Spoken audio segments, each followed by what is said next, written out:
The other thing I was going to ask about, because Chris, you have now seen it, you have experienced the Flash. My gosh. Can you Yeah. tell us a little bit about it? Is it the ultimate DC comic book movie that's going to make us all happy and reinvigorate our faith in comic book films, or is it just a big old piece of overpriced trash? Well, I'm in two minds about it. So there's a couple things about the film. I think you know the basics of the plot from watching the trailer. What you don't know is the first hour of the movie is spent with two Ezra Millers effectively. I So had a feeling. Ezra Miller, I think, as portrayed, as his sort of take on the Flash, is he's the comic relief. He's the side character. When it comes to the Justice League, you've got sort of Mega Chad, Henry Cavill Superman, Ben Affleck Batman, manly Jason Momoa as Aquaman, and then you've got sort of on the spectrum, mildly autistic Gen Z Ezra Miller, and in that group dynamic that works because he's not getting the bulk of the screen time, right? He's a side character. He's the comic relief. Okay, he's the lead in this movie, and I can report to you, Ezra Miller can't carry the film. He just cannot. And much less you've got one Ezra Miller, the sort of main Flash, which is like 25 years old in the Snyderverse universe, right? Um, ends up finding out that he can slightly turn back time, ends up saving his mother, but then ends up in a universe where he bumps into an 18-year-old version of him pre-powers who's just started college. And the two of them have to solve an issue, which I'll get to. He's so annoying. So you've got one who's annoying, and that's the original Flash. Then you've got the new Barry. And he's incredibly annoying and naive, and he's like the younger brother who's stupider and impulsive and makes poor decisions. And it's just that first hour is a slog. Once what happens is in this world, this Earth, Zod, Zod comes to that world looking for he's on effectively the same mission he was on before. He's gonna Terraforming, right? he's gonna terraform Earth and kill everybody. So Right. what does Barry have to do? Barry has to, assemble the Justice League, and the first person he goes to visit is Bruce Wayne. And that scene takes place at Wayne Manor, and in the kitchen, and I got to give the director credit. The kitchen is an exact reproduction of the kitchen from the 1989 Batman, where Kim Basinger is Vicky Vale and Bruce Wayne. They kind of just sort of hang out in the kitchen with Alfred. Mm-hmm. So they recreate that exact kitchen, which I thought was great. Once the movie gets to Batman and the Michael Keaton Batman, it's a pretty fun movie. I'll say it's sort of like the film reminded me once it gets through that slog of the first hour, it's like when Marvel was good. So basically DC made an old school Marvel movie. Very entertaining script, some clever twists. So it is a mixed bag. There's stuff that really works and there's stuff that's awful. The stuff that doesn't work is the two berries, so to speak. But boy, Michael Keaton as Batman, also just as a Michael Keaton Batman fan, I freaking lost it. I mean, there's so many applause moments, lines, great stuff, and Michael Keaton he just dives right into it.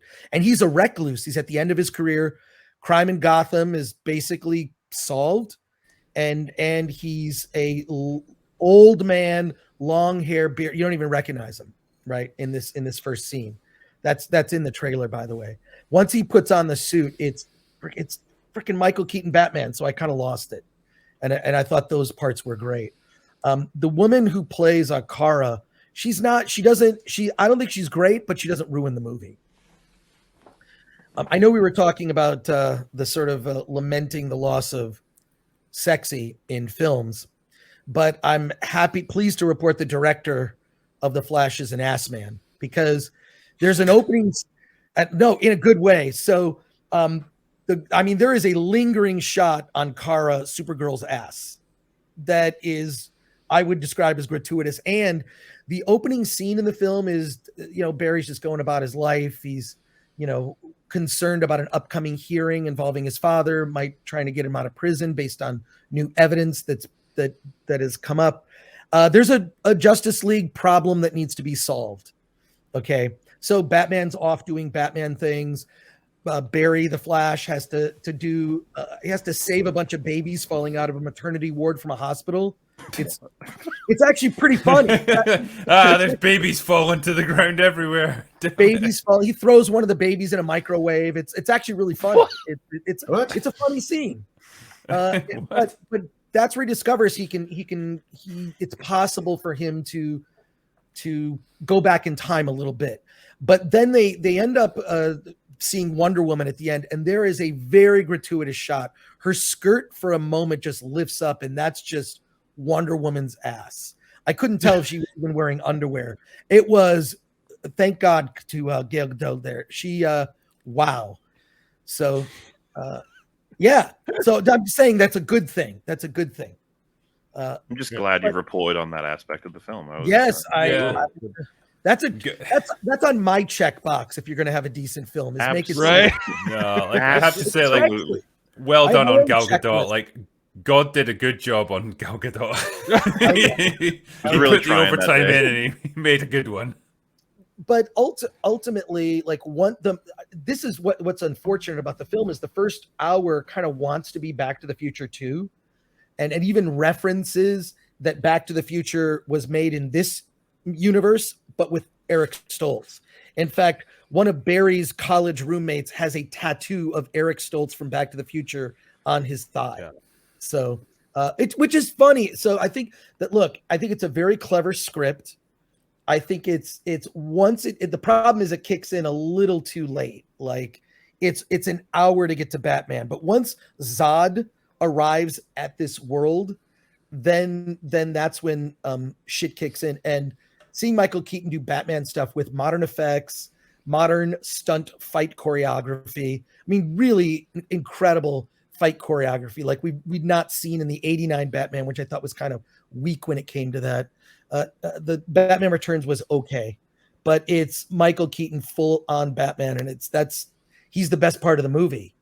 So, and then Supergirl doesn't ruin it. There's no girl boss stuff in this. In fact, she gets I don't want to get into spoiler stuff, but you'll see. But the first half of the movie, I'm like, oh my God, I'm not enjoying this. This is cringe. This is awful. And then the second half, I got sucked in. I got sucked in. There's an emotional thread of the mother, which is kind of starts out a little stupid, and then I thought worked. It worked for me. So that aspect of him trying to save his mother, and then what happens when it comes to this multiverse, my feeling is this will be the one and only multiverse film that DC will make. And while I won't tell you specifics there, a lot of what's been reported in terms of cameos, it's all there. It's done in a way that, like, I will say this, some of the CG is pretty weak or borderline. You can forgive it if you're engaged in the story, but the CG and the director so by the way, I saw this at a fan screening. So this was a fan screening. I was not invited as a member of the press. My buddy waited in line from 10 a.m. and only 6 of us got in. And we were in the front row at an IMAX screening. The director had a video at the beginning saying this is not the finished version of the film. So I'm hoping that the digital effects are upgraded and the movie just cuts off. There's about to be a big reveal. Barry is contacted by Bruce Wayne, who pulls up in a car.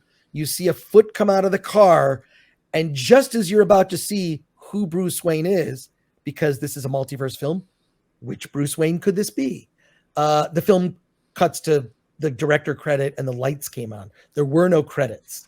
So I saw an unfinished version of the film, which I thought was pretty brilliant because they did these fan screenings all across I don't know if they did them in the UK, but they did them across the United States. And I think, this is how they're promoting the movie, because Ezra Miller will not be doing any press for this movie. They're promoting it using fan. So I think that's very smart. It's clever. And not only that, they didn't show everyone the full film. So every single person, I promise you, who went to those fan screenings, they're all going to pay to get a ticket to see it. So I had a good time. I'm probably more of a DC guy because I like my heroes taken a little bit more seriously. There were stakes in this film, and I don't want to get. I don't know how spoilery you want me to get, Drinker. I don't know if your audience will hate me if I get All spoilery. right, let's all right, let's put it to a vote, shall we? Like, people of Spoil it. chats. So if you want Chris to spoil it and go into some details, press Y. And if you don't want him to spoil it, if you want to just stay spoiler free and happy and ignorant, press N. I'll await your response. Let's see what they Okay. say. But if you have any questions, I'll answer questions. I think that like the cameos I thought were really clever, just as someone who grew up watching like the Adam West 66 Batman TV series and consuming every DC incarnation on film and TV. This film really does a great job of showing you these possible multiverses. Like I say, Well, I won't tell you any specifics, just being a DC fan, it delivers in that. It's basically, and the thing is, I think some normies may be lost. That's okay. I think that's fine. You don't have to know all the references to appreciate them. You're going to know at least a few, but I had fun. There are stakes. And by stakes, I mean this. It seems in the modern Marvel and modern Star Wars, there are no stakes. You can go and you can fix it. Someone dies, but they don't really die. In this film, there are clear stakes laid out that people will die and characters will not continue. And that feels good for a change. Even if it introduces a multiverse concept, which is kind of the big like escape hatch for that, right? Well, true. But my feeling is this will be the one and only multiverse thing. I mean, this is why Marvel's just been so flat. Like, where are the stakes? They've already defeated Kang twice, so they'll defeat him again a few more times. Who cares? Chris, just for reference, there's a whole bunch of Ys in the chat. I'd say the Ys have it. Really? Also, there was one guy who just kept writing Zardos over and over again. So I respect love to that that. guy. Yes. And another guy who said 69. Good. Like So- I say, the next hour we spend on Zardoz. Fuck it. Yeah, let's just talk about that. There's Spoil something- Zardoz. The gun is good, and the Okay. penis is evil. Here's the big spoiler without getting too specific that will tell you the tone of the movie and why I kind of liked it. Because if you feel like there's this triumphant ending, but there really isn't, because when it comes to certain things, and this is a conversation in the film, certain things are inevitable. Meaning, Barry discovers he cannot save his mother. No matter what, he cannot save his mother. Not only that, he cannot save this world from Zod, General Zod. General Zod, who roundly defeats Kara, Supergirl. He's sort of cobbled together a half-assed version of the Justice League. It's, Michael Keaton Batman. You've got two Flashes, one that's new to the powers that doesn't really know how to use them, one that's a bit more experienced, the Barry that we know. And then you've got Kara, Supergirl, who's just gotten out of this Russian prison where she's been emaciated, kept away from the sun. So she's not sort of full powered. And they lose and they lose and they keep losing. And no matter how much they change the plan, they cannot defeat Zod. And it's tragic. And when you think about sounds it, like quite a good story. I I hate I'm to say it, No, but I'm kind of interested. I'm kind of like, yeah, No, this like- actually seems like they put a bit of thought into this one. yeah, no, it's and the thing. So what Barry discussed, he can't save this world. There's certain things that are inevitable, and this world does not have a Superman. They have a Supergirl and a retired Batman, and that's it. And then a Barry who just got his powers. And it's interesting because they do pay attention to the timeline, right? So this is when Zod comes based on the year. So Barry knows this year is when Zod arrives at Earth, but it's different. So it's tragic. And if you think about it, like it sort of ends in this kind of happy note because he gets back, quote, home to his world. Or I'm telling you, I actually don't know, because there's this reveal that's supposed to happen and I didn't see it. So I don't know. I can guess it's not going to be Ben Affleck, will it be Michael Keaton? Will they really cast that old for the Batman in the James Gunn verse? How is James Gunn? So I don't know who the Bruce Wayne is going to be revealed, but what I thought it was bold It's of going to them. be fucking Val Kilmer or George Clooney. Like, that would be the ultimate punishment if he just ends That up would be weird. in like the Joel Schumacher Batman universe. Well, it could be Or it could be CG a new Adam Batman. West. It could be a or it new could be Batman that Pattinson, was. for crying out loud. There could was be a an new interesting Batman question that with came James up there, Chris, as well. Like, some people were asking, do you get to see the Christopher Reeve version of Superman? Yes, a lot. really? It's like, yeah, all those things that you like. Just think of everything. You see the George Reeves black and white Superman. It's amazing. It's like if you're a DC nerd, I mean, it's and the things, because I was so close to the screen, and there's a moment where these worlds are sort of portrayed as they're like crystal balls, and you see images, sort of tiny images in giant crystal balls. That's how they represent. That's how they visually represent the multiverses, are different crystal balls kind of floating, intersecting with each other. And so I'm certain that I missed some things because there's so much happening at once on screen. So I'll see like, oh wow, there's like a George Reeves Superman, there's Christopher Reeves Superman, Adam West Batman, like, and tons more stuff that Give us the Nick Cage one. Would you like to know? Yes or no? Oh yeah, tell us. Come on. He's in it, and Oh yeah. Oh, that's so amazing. good. But not just that, it's their production, because I saw that documentary that was done by John Schnepp years ago, The Death of Superman Lives. They took like production drawings from that and actually recreated a scene. I think it's you know pretty what, cool. that you just saying that actually makes me want to watch this movie, because it makes me think they really had a bit of love for the lore behind all of this, and I think it's going to be such a shame because I suspect this film is going to bomb. It seems like they're messing around in a fun way. Seems Yeah. like It's fun, but fun. Because I think DC is at such a point, particularly this universe, like this version of the DCU that's just getting closed off now with this movie. People aren't going to watch it because there's no longevity to it now. Like, this is the end of it. And I think they might miss out on like the one genuinely good movie that we've gotten out of this universe, and that's going to be a shame. Thanks for checking out this clip from Open Bar. This is just a little reminder that my first comic, A New Kind of War, is due to launch in June. It's an officially licensed prequel to the Rambo series that tells the origin story for Colonel Troutman back when he was a young Special Forces operative in the Korean War.